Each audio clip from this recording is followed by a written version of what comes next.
Hi friends, அனைவருக்கும் வணக்கம். Welcome back to our channel. இன்றைக்கி நம்ம சேனலில் என்ன வீடியோ பார்க்க போகிறோம்னா, இப்போ பார்த்தீங்கன்னா சுவையான கருவேப்பிலை துவையல் காரசாரமாக எப்படி செய்கிறதுன்னு பார்க்கலாம். இப்போ தான் ஃபர்ஸ்ட் டைம் ஸ்ட்ரைட்டாக வாய்ஸ் கொடுத்து பேசுகிறேன். ஏதாவது தப்பு இருந்தால் கண்டிப்பாக உங்கள் வீட்டுக்குள்ளேயே நினச்சி மன்னிச்சுக்கோங்க. வாங்க வீடியோக்குள்ளே போகலாம். அது மட்டும் இல்லை, நீங்கள் இப்போ தான் நம்ம சேனலுக்கு ஃபஸ்ட் டைம் வரீங்கன்னா மறக்காமல் சப்ஸ்கிரைப் பண்ணி நம்ம சேனல் சப்போர்ட் பண்ணுங்கள். பக்கத்துலேயே பெல் பட்டனை கிளிக் பண்ணி ஆளுங்கிற ஆப்ஷனையும் கிளிக் பண்ணி வச்சுக்கோங்க. அப்போ தான் நான் போடுற வீடியோ உடனே உங்களுக்கு நோட்டிஃபிகேஷனில் வரும். வாங்க வீடியோ. அடுப்பில் ஒரு கடாயை வச்சு எண்ணெய் ஊற்றிக்கலாங்க.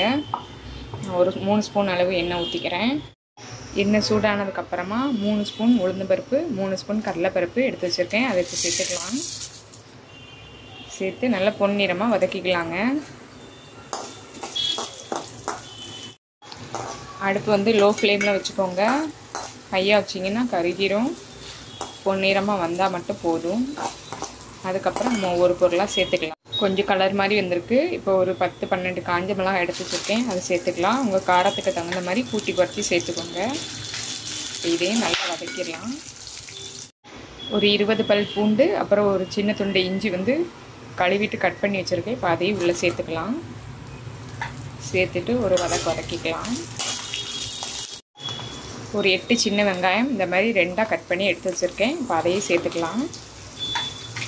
சேர்த்துட்டு வதக்கிக்கலாம்.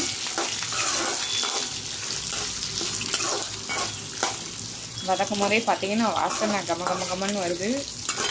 அதே மாதிரியே இந்த துவையல் ரொம்பவே டேஸ்ட்டாக இருக்கும்.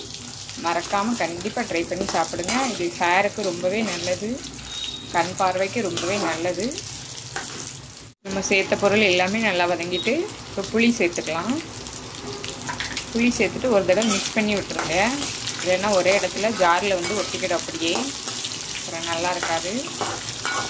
பாருங்கள், சூப்பராக வதங்கியிருக்கு. நல்லா கருவேப்பிலையை ஒரு 4 டைம் நல்லா வாஷ் பண்ணி எடுத்துக்கோங்க. நான் 2 கைப்பிடி அளவு எடுத்துருக்கேன். இப்போ அதை உள்ளே சேர்த்துக்கலாம்.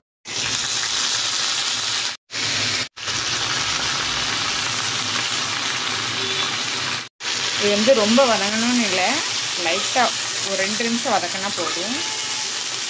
2 நிமிஷம் எல்லாத்தோடையும் சேர்ந்து வதக்கிக்கலாம். அவ்வளோதான், சூப்பராக வதக்கியாச்சு. இப்போ நல்லா இதை ஆற வச்சிடலாம். கொஞ்சம் கூட சூடே இருக்கக்கூடாது. நல்லா ஆறின பிறகு தான் நம்ம மிக்சியில் சேர்த்து அரைக்கணும். இப்போ அடுப்பை ஆஃப் பண்ணிடலாம். சூப்பராக அரைடிச்சு, நல்லாவே அடிக்கு.